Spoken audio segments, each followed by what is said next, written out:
Welcome to Back on the Broomstick, a modern witch's spoken word grimoire, where two witchy friends from way back are reconnecting to their pagan roots after a long period of mundanity. We're rewalking the path of the wise and trying out all the latest spells, rituals, and magical theory in today's witchcraft and pagan practices. So grab your wand and your incense, your cauldron and your crystals, and join us as we get back on the broomstick. Welcome to Back on the Broomstick. I'm Layla, and on this episode, we are thrilled to welcome Laurie Farrington, a seasoned intuitive, psychic medium, and spiritual mentor who brings over 25 years of experience walking in the stars. Laurie's work centers on empowering others to connect with their own inner knowing, navigate their spiritual side, and live with authenticity and purpose. Laurie offers her services on her website, YouTube channel, and through several books. And her most recent book is How to Read and Interpret a Birth Chart, Guideposts for Understanding Natal Astrology. And I'm Chelle, and this is going to be the most confused I am in an episode ever, guys. I am very excited. I am interested in astrology, but it is definitely far from my forte. So, Laurie, we welcome you to the show, and tell us a little bit about yourself and your astrology background before we kind of dive into the nitty-gritty. Well, I am delighted to be here. Let me say that first. And astrology has just always been my passion. From the time I think I was 7 years old, the first time I saw the symbols on a little book by the grocery store checkout. I remember those. Yeah, I saw those like I said, when I was about 7 years old. And I don't know what it was, but the symbols themselves just called to me really loudly. And I begged and pleaded with my mother to buy me those little tiny books. And I memorized everything I could. And, I have spent the rest of my life since then chasing those symbols. I knew there was something in them that I had to understand. So that's where it all began. It's amazing how sometimes these things can really reach out and call to us even when we don't understand what they are. Yeah. I had no idea. It's like, what are those little squiggly lines and what do they mean? Astrology has always been one of those esoteric pursuits that you would see regularly. It was commonplace to see magazines like that, in the supermarket, and you would see people's horoscopes in the newspaper and in magazines all the time. I mean, since the 80s, it's been very common to see astrology around. But I think a lot of us realize after first reading horoscopes that there's more to it than the superficial, this is what your daily horoscope means. And, I think that diving in beyond that superficial is where you really start to get into the interesting parts of astrology. Absolutely. Yeah. People tend to think, I'm a Sagittarius or I'm an Aries or whatever the sun sign is. They tend to think that's who they are. And that's such a tiny piece of it. And it's interesting because there's many astrologies all over the world. There's Indian astrology, there's Vedic astrology. What we're talking about here is Western astrology. It is not based on the constellations, it's based on the seasons. It's very much based on the seasons. And, there's just what you hear about astrology in today's world. You hear a lot about what's called mundane astrology, which is what's going on in current time. People tend to know when Mercury's retrograde or when there's an eclipse. Or is that like when Facebook tells me what my horoscope for the day is? Yes. Yeah. Okay. I mean, there's different ways of looking at it. And my focus really is natal astrology, which comes from the moment you took your first breath. You bring in the energy of the patterns at that moment in time. I think of, astrology really is a study of time. And I think of there being a river of time that goes by us.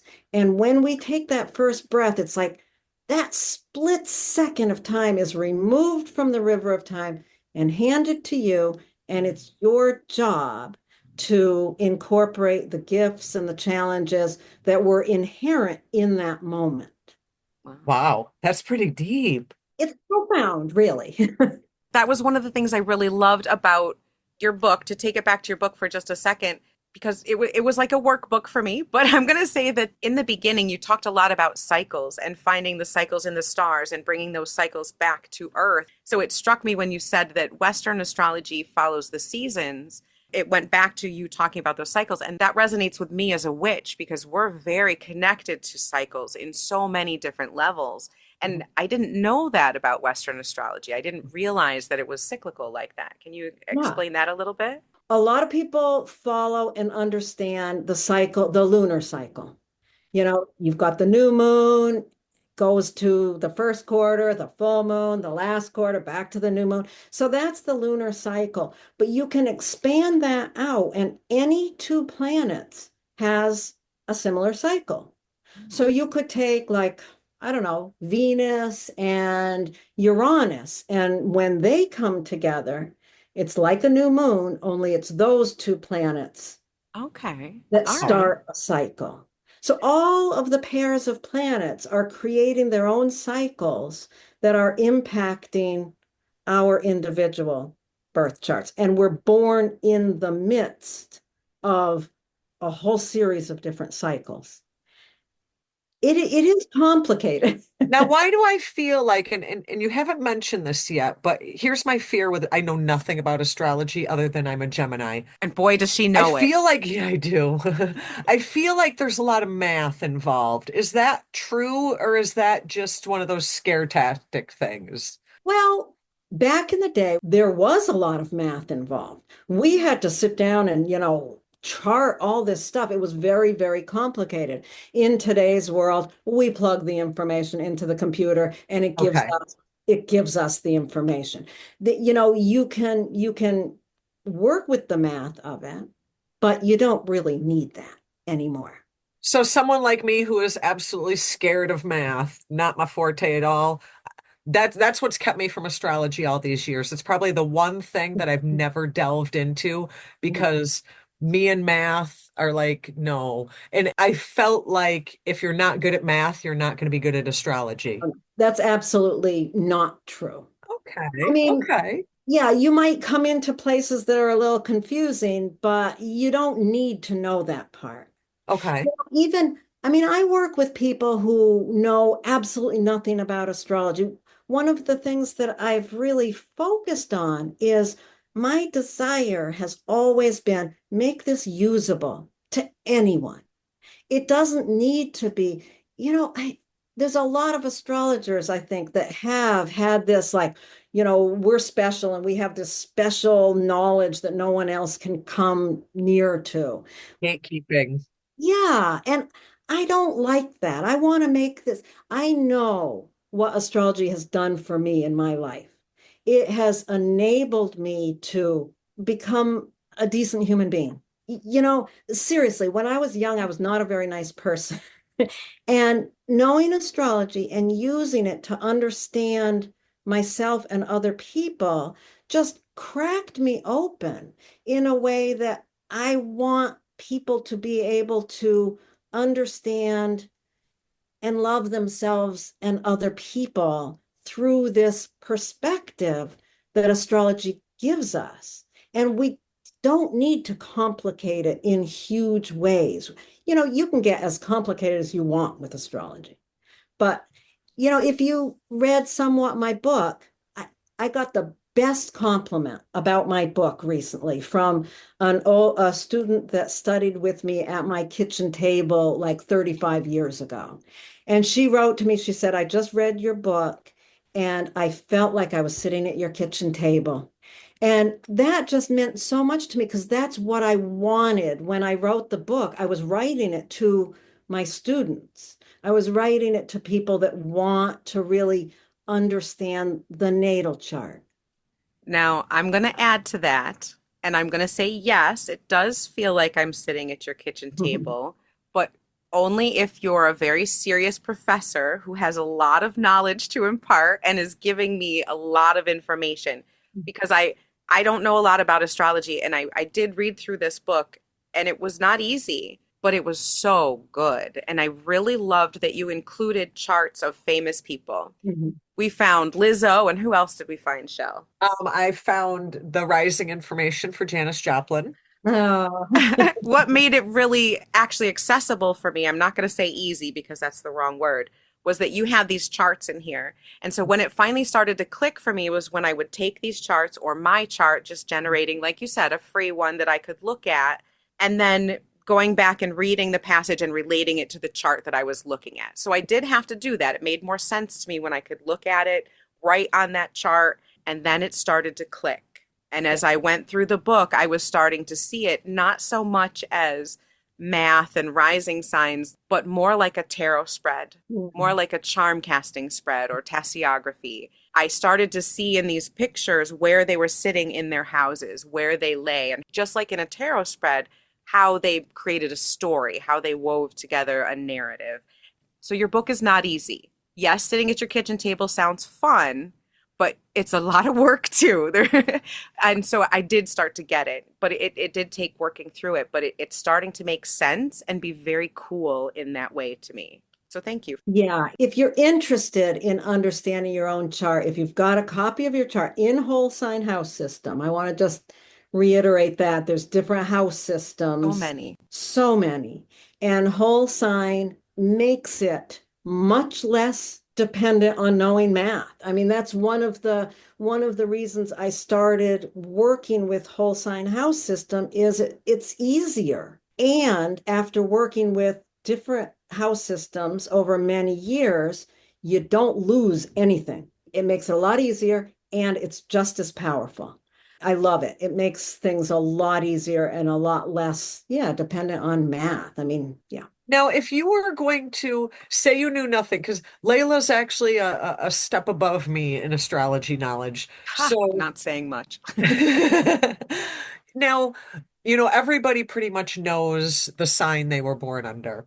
If they just wanted to kind of scratch the surface and get in any particular things they should focus on, like I remember 20, 30 years ago, the big thing was knowing your rising and what that meant.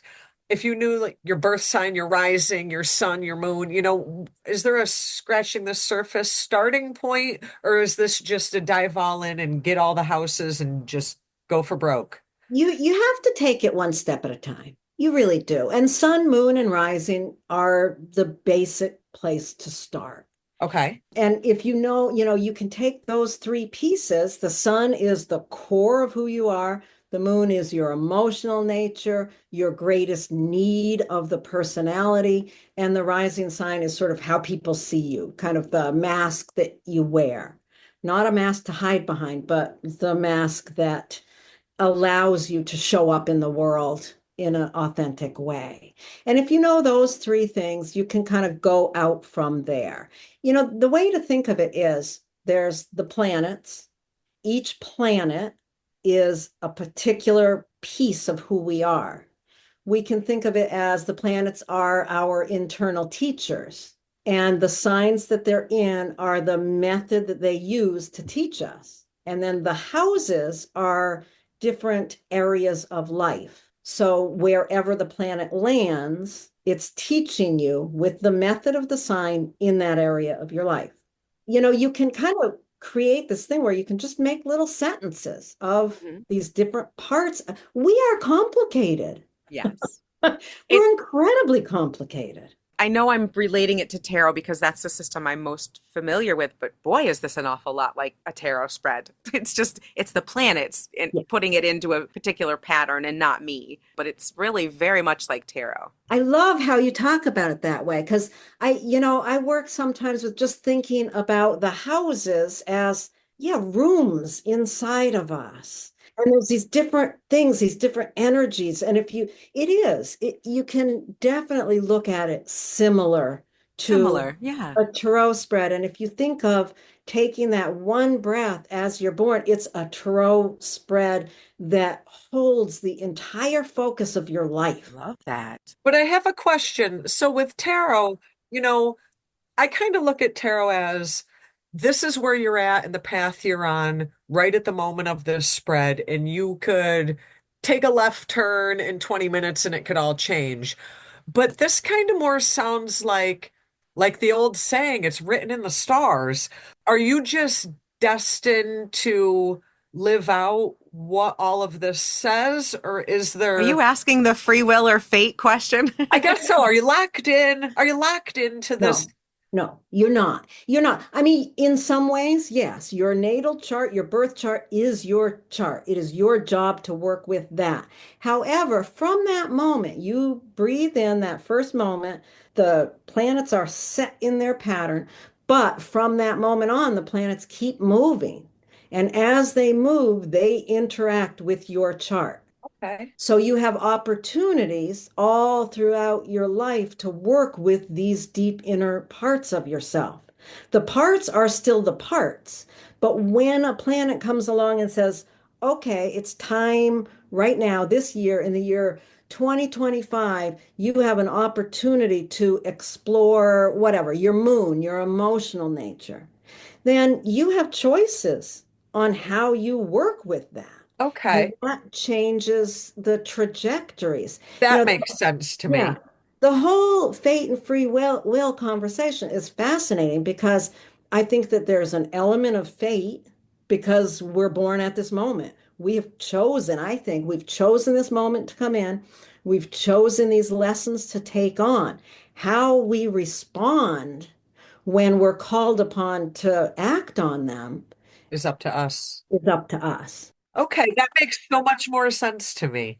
One of the things that my friend Jenny Date and I have started doing, we've got a YouTube channel. I've seen it. I love it, by the way. Charts make so much more sense watching you guys break down different people's charts and talk about things, and it's very good. We just started the series of the famous people, and we did Donald Trump, we did Cory Booker right after he did his 25-hour thing. Yes. AOC recently. And who Yeah. should we do next? Oh gosh.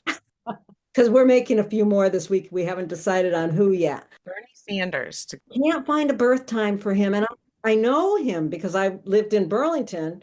I was there when he became mayor of Burlington in 1981. I've known Bernie since 1981.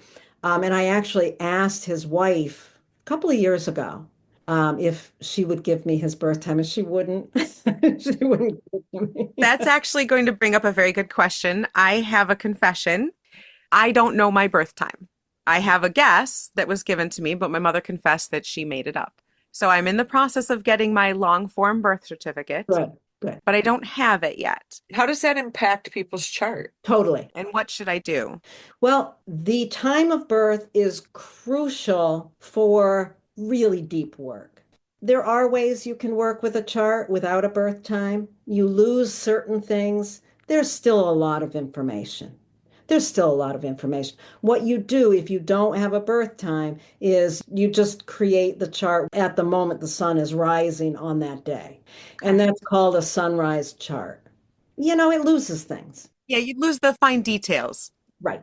And, if you were born in this country, by law, the time is on the original long form.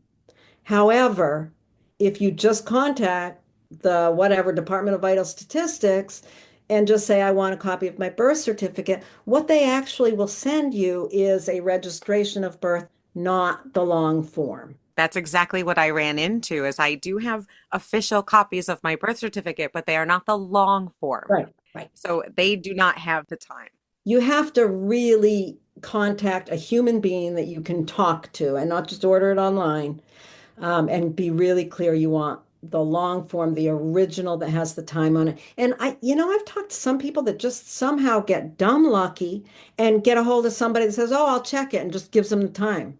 I was hoping for that when I called the office, but no. Thankfully, it's only a couple hours away from me here, and I have family and a good reason to go there. So Okay. I'm lucky enough I can go get it. I just don't have it now. I have the opposite. My mother was a pack rat, and back in the 70s, in the town I was born, and they actually put your time on your original birth certificate. And my sweet pack ratty mother has never, never lost our birth certificates.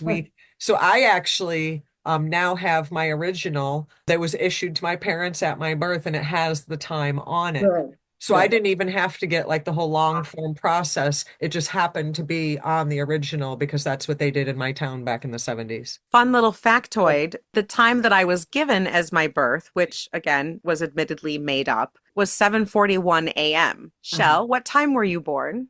I was born at 7:41 p.m.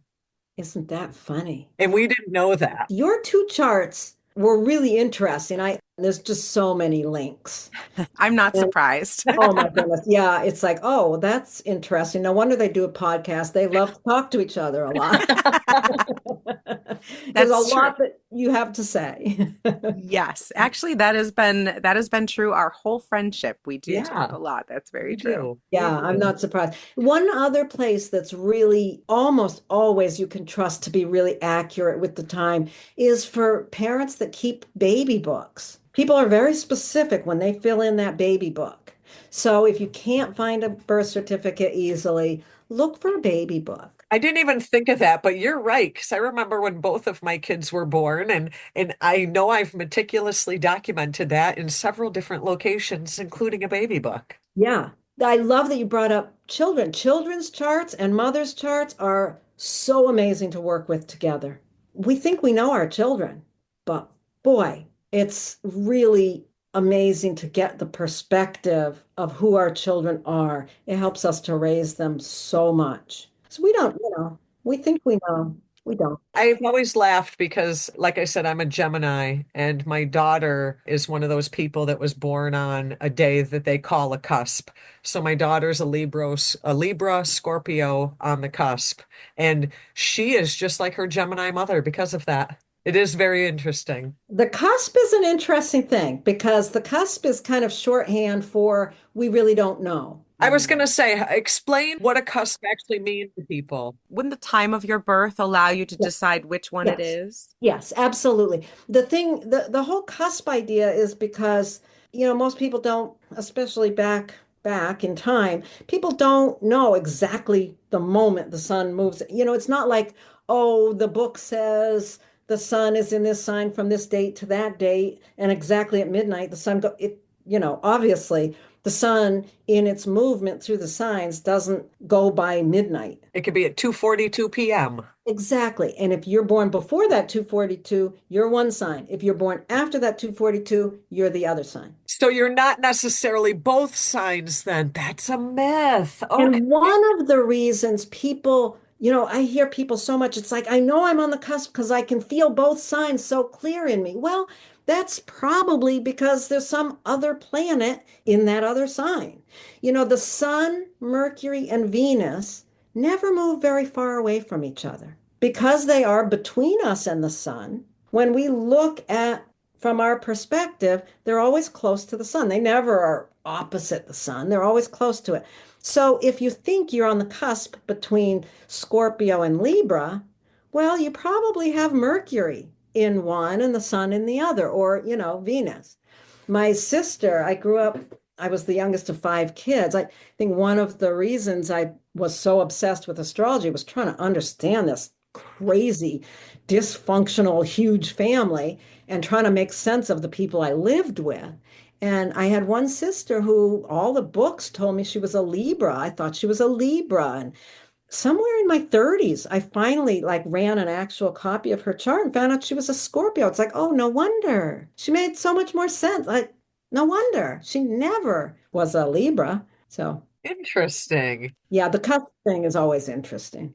I've found that people who feel like they don't identify with their sun sign often do with like a rising or maybe their moon. Does that have something to do with how their personality expresses themselves? Because you mentioned like sun is who you are, rising is how you present yourself, and moon is your inner self, like your emotions, roughly. Roughly, yes. So could it be that they maybe identify with that another side of themselves more strongly? Yes. There's a lot of things that can factor. Yeah, There's the time of day you're born. People born at night, the sun is below the surface and it's not as outwardly expressed. makes sense. People born the daytime, it's more outwardly expressed. It's like Jenny and I that do the YouTube videos together. We've known and worked with each other for so many years. We both are sun sign Leo, but she's a night Leo and I'm a day Leo. And we kind of laugh about that a lot. I'm a lot more out in the world and she's a lot more internal. And, we're both Leos, but if you met us, I probably show up more Leo than she does. I see. I see. Interesting. Since I'm a like an Aquarius sun and an Aquarius rising, and I think I've got a couple more Aquariuses in there, does that explain why I am so much an Aquarius? Probably. I do remember you had a lot of Aquarius. Do you remember if your Mercury in Aquarius? It I is. think when we were looking at mine at one point, I think my moon is Aquarius. Yeah, I think you both had a bunch of Aquarius. Yeah, it makes sense. My other child, ironically enough, is an Aquarius. It's all over my chart. Ooh, okay. So one of you is Moon in Aquarius. That's That's me. Chelle. Shell. Okay, Moon in Aquarius. I have a And Virgo moon, I Layla think. has Sun and Mercury and Ascendant in Aquarius. Oh, well, we don't really know because you don't have your Not birth. 100% sure. So we don't know your birth time, but Right. you've got Mercury. Mercury in Aquarius is one of my favorite things to see. What does that mean? Well, Mercury's your mind, your thought processes, how you think, what you think about, how your mind works. And Yes, we are. Aquarius is the sign of genius. And not in terms of the highest IQ going, but the ability for the mind to go places that nobody taught it to go. Ah, so that's why I was a bookworm, always go down rabbit holes and Wild rabbit holes, wild rabbit. That makes sense for my son as well. Absolutely. Aquarius is all about innovation. It's the ability to see into the future, the ability to go into the future. I had my son, who's 35 years old now, his Mercury was in Aquarius, and I always think about him. I might have even written about it in the book. But when he was like 7 years old, he had this huge piece of poster board and he was drawing all these intricate little symbols. And I'm like, what are you doing? And he said, I'm solving the problem, the how did he say it? I'm solving the transportation problems of humanity with magnet theory. I love that. What? Where do you get these ideas? And That's great. he just his mind, and I see people with Mercury and Aquarius sometimes can lose other people. Mm. Like you're talking, talking, talking, people are following you, and all of a sudden it's like, where'd she go? Oh Because the yeah. thoughts just went somewhere Hmm. where, and with your shell, your moon in Aquarius, emotionally, you can follow her thinking. You might not necessarily intellectually be following her thinking, but emotionally, you can totally keep up. I'm totally in it. I'm in it to win it with her. She is Then, 100%. yeah, the shell's Mercury is in Gemini. What does that mean if I have that in Gemini and I am a Gemini? Like, I feel like we're the most discriminated like group of people. People think that we are like, Well, you like to gather information. I do. You're going to follow her thinking because you're just gathering information. They're both air signs, so they're both intellectual signs. Gemini and Aquarius are both air signs, both intellectual signs. And the difference is that the Aquarius is innovating, going to the future, and the Gemini is just gathering the information. Just gather, gather, gather, gather, and then figure out what to do with it later. That must be why we keep making you the scribe. She does all the work and I compile it all. See, there you go. Yeah. We're a great team, is what you're You are a saying. great team. That was the first thing I thought when I looked at the two charts. It's like, oh, they know how to work together on that level. Bingo. That's always been true. Yeah, there's a million things there. I Now, love that. what is your response to, the last 10 or 15 years, we've kind of, is Pluto a planet? Is it not a planet? Are we going to keep it? Are we not? Do you count Pluto indefinitely? Or what do you say about the people who leave it off the chart because it doesn't count as a planet anymore? Anyone who leaves it off the chart because it doesn't count as a planet anymore, I don't know where I don't it doesn't That's even the Okay. right answer. Thank Okay. you. Okay. there are people who do like traditional Western astrology that only use the planets Sun through Saturn because that's what it was based on before we found these other outer planets. Right. Pluto's a planet, definitely. It's one of the outer planets. It has more to do with, it's a generational planet. It That has makes more to sense. do with the outer, bigger picture. But no, Pluto's a planet. Pluto's the planet of power. I'm Team Pluto planet as well. Oh, yeah, absolutely. Absolutely. When they started saying Pluto wasn't a planet, it's like, what the heck? It doesn't matter. It doesn't matter what they say. I agree. It's what's working, and it's been working, so we're not going to let it go. Right. I was looking through your book. It's very workbooky, and it's right next to me because I feel like I want to explore my whole thought process of doing these readings by looking at the charts, and I'm really intrigued by it. But other than journaling that type of progress, that type of learning progress, is there something that I or our listeners could do on a daily or weekly, some type of regular basis where they can get in touch with with this energies of their stars? What can they do? Beyond looking at the grocery store horoscope section. Yeah. Make an appointment. Look at your chart. Get some understanding, some real understanding. Talk to a real professional astrologer. I think that, you know, aside from studying for a long, long time, that's the place to start. Really, I do a lot of mentorships with people as well. I do consultations. I consult with people all over the world around their natal chart, around what's going on in current time, impacting them. And also, the piece that I love to do more than anything right now is helping people understand themselves and the people they love through this perspective. Not necessarily, everybody doesn't need to learn astrology to this great depth. But if you find an astrologer who is able to really help you understand the core of what the natal chart tells you and the difference it can make in your relationships. I have two different mentorship programs. One is for people that want to learn astrology, and one is for people who want to learn about themselves and the people they love. And that's what I love to do more than anything is help introduce you to your children, to your mother, to your, whoever. When I have this process that I go through and I go one, two, three, I basically the guideposts in the book. I do that process with a chart and I get to a point where I feel the person and I know them in this very intimate place. And at one time, I was probably in my 30s. I picked up my mother's chart and I did the process. And when I got that feeling, I was like, who the hell's that? That's not my mother. And I went from there to interviewing all my siblings about who they thought their mother was. And it was as though we each had a different mother because we all see people from our filters. Right, right. And that taught me so much about, how little we know the people in our lives. And if Good I can thing. help introduce people to the people they love and help them understand who they're really working with, it's a very powerful gift.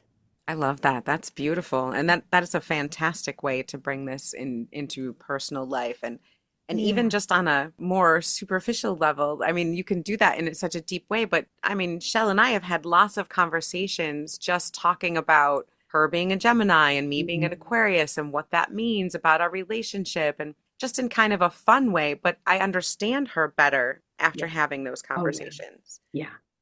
And when you meet someone and they tell you what their sun sign is, almost everybody's excited to tell you what their sign is. And if you know just a little bit about that, they're basically trying to share a part of themselves with you. They're Yeah. trying to say, this is who I am that you might not see right away, but I'm such an Aquarius, and you can get an idea of what they're like from that. And so I think that even if you don't want to, or if the math is scary, or it's not interesting to you, if you're just interested in just a few of those little parts, that can really help you find so many connections with people, whether it's people in your family that you can learn another side of, like you did with your mother. You learned many different pieces of her, or someone that you just met at a party. It can be a way to get to know them and kind of talk to them and find that connection. Yeah. And if you want to go the next step after the sun is the moon, because the moon is our emotional nature. And, if you meet somebody and you can't make any sense out of their emotional nature, you want to understand that. I mean, between the two of you, that's the one piece that's a little oddly off. Is our moons? Your moons, yeah. Because Shell's moon is in Aquarius, so it's that intellectual. Like there's a way in which the emotional nature is kind of cool. It's cool. There's a little bit of detachment there. And then Layla's moon is in Virgo. That's very different. Virgo is really service oriented, it's very grounded. So, one of you is very grounded emotionally, and one of you is very intellectual emotionally. That's where things might like not always feel totally aligned. Interesting. That gives Yeah. us our flavor, I guess. That's where. Yeah. I mean, no relationship is going to have every piece that works, right? There's always going to be something and that's what makes us curious about each other, I think. I think that my Virgo self, which is very different than the Aquarius nature, kind of helps keep me a little grounded. And I think that helps me connect a little more with Shell sometimes because she can be very good about the lists and the note taking and taking care of things. And my Virgo side relates to that very well. Whereas her Aquarius moon allows her to let go a little bit of that and be a little more wild and a little more, emotional and out there with me, I think. So maybe that kind of helps us in different areas. I love Virgo. It's a good sign that has a bad reputation. I know nothing about that. Something came up in when I had done like the free chart thing. What is a node and what does that mean to me? Because I Oh, don't know what that That's a is. big conversation. That's a big conversation. The nodal axis kind of tells us the soul's purpose. oh. Okay. So Okay. that's a different podcast. We'll have you back. We'll talk about soul purposes in the future. Absolutely. There's so many things. There's so many ways to look at these things. And, we can find ways to look at however you want to look at it, whether you want to look at it as past lives or ancestral lives and how they impact us. There's so much available. So really astrology is like one big onion and you can just keep peeling back those layers further and further, however Yeah. deep you want to Yeah. go. It's just like so many things, like what you guys do with really going in and understanding these levels of witchiness and witchcraft. And I mean, there's no end to those layers. Right? That's a good point. Good Good And point. that's, I said that to someone recently. I said, one of the things that I love the most about astrology is I can study this every day of my life from the time I was 7 years old until however long I live, and I never will get bored or never come to an end. And that person I was talking to looked at me and said, well, isn't that the same with everything? And I started thinking, actually, anything that's worth putting our passion into is going to open up those layers and layers. Do you still feel like you learn new things Oh, about astrology after all this time? yes. I Okay. still feel like I learn new things about my own chart. Oh, Yeah, there's, that onion just keeps getting deeper. Those yeah, planets keep moving, they don't stay still. that's right. They don't stay still. And as they move, they change and they change our perspective on our own internal processes. Most people I work with, I see at least every 6 months. And over time, there's really an ability to track the cycles and see what's being opened at this period of time and what's being shown to us at this period of time. So what you're saying is it's important to journal those readings Weird journal and, stuff, and keep track man. of them. Is that what I'm hearing here? Are you a journaler? Yes, I am. That's that Virgo piece. I love that. I do have one last question. Is all the hype about Mercury going retrograde really all that they make it out to be, or is it just an internet scare tactic? Because I go to work and even non-witchy, non-pagan, non-astrology type people are like, "Oh, you heard Mercury's retrograde, right? Everything is going to shit." Like, is that really the case? Here's the thing. I love Mercury retrograde. I love it. I love it. When I know Mercury's turning retrograde, I get very excited. You have to learn to work with it. There's a lot of things about astrology that people throw out for clickbait, for scare tactics. There's so much of that, and it's very frustrating to see it. But what I think, and I've really worked with Mercury retrograde for many years, and how I tell people to work with it is when you know Mercury's getting ready to go retrograde, if you're paying attention, you want to know a couple weeks ahead of time. And you want to sit down and you want to make a list of every single thing in your life that has been left undone, that you've started but not finished. And we know there's a million of those things, right? Projects that we've started, things that we started, haven't gotten to. Make a list of those things. For the 3 weeks that Mercury is retrograde, don't do anything new. Stick to that list. Go back and clean up the things on that list. That Mercury retrograde period of time will be the most powerful time to get stuff done. That's great advice. I love Love that. that. It That's perfect. works so well. I get so much done when Mercury is retrograde. I don't start anything new, but I get a lot done. That almost makes me look forward to Mercury going retrograde. I'm going to make a list. Yeah, do it. Do it. Make sure you pay attention. When people get scared of it, it's just like, yeah, I, no, I figured it was turning into, like you said, one of those clickbait scare tactic things, because it seems that it's almost like they're trying to create mass panic every time it happens. absolutely. And it's like, come on, it happens 3 times a year, every year. We've got to get used to it. In the meantime, while you're waiting for the next Mercury retrograde, start something new. Check out this book, How to Read and Interpret a Birth Chart. Get a little deeper into your own birth chart. And I'm telling you, as someone who's not very good at this stuff, just looking at my birth chart that I generated online and then going through this book helped me understand it, both the book and my chart, so much better. So much information. It has intrigued me enough to make me dig a little deeper without too much math fright. Yeah. Yeah, don't be scared of the math. It's really not a big deal. And this is a lot of fun. I'm finding a lot of fun in this that I did not expect. So again, thank you for that as well, Laurie. And thank you so much for coming on the show. We really appreciate it. It's been really fun talking to both of you. Absolutely. Now, tell our folks where we can find you online. Well, lauriefarrington.com. You can find me there. At this point, I do almost nothing on, Facebook or Instagram anymore. I'm doing a lot on Substack. I'm really building a Substack and on YouTube. How you would find me on YouTube is probably Astropath and then my name, or go to my website and find me through there. But yeah, I'm really working on building that YouTube channel. And Jenny and I do a video every month for the full moon, and we do one for each season. Like I think today we just put out the one for Taurus season, which is upcoming. And then we're starting this series of people in the news. Nice, nice. My beloved is a Taurus, so I will definitely be checking that one out. So is mine. Nice. Those They're great. stubborn Tauruses. They're lovely partners. Absolutely lovely. But I will put links to all of that in the show notes, in the show description, so people can click them right there and check you out. Maybe book a session with you, find out more about their stars and their future. That first breath of life. I love that analogy. That's gorgeous. Thank you so much for joining us here. Thank you. Thank you. We're going to have you back to talk about soul purposes because I need an episode on that now. That's intriguing. Absolutely. Thank you both so much. It's been great to meet you both.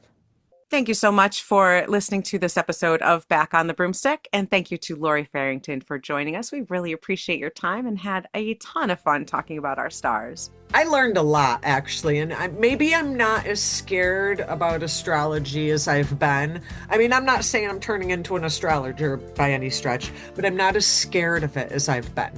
Yeah, I understand it a lot more now that I've gone through the books. I was surprised. At first, I was intimidated, and then it turned into a lot of fun. Exactly. So again, thank you all so much for listening. Please like, subscribe, give us a review. We really appreciate it. If you want to send us an email, some snail mail, check out the show description. There's information there on how to get in touch with us off air. And in the meantime, be wise, be wicked. And keep it witchy, folks.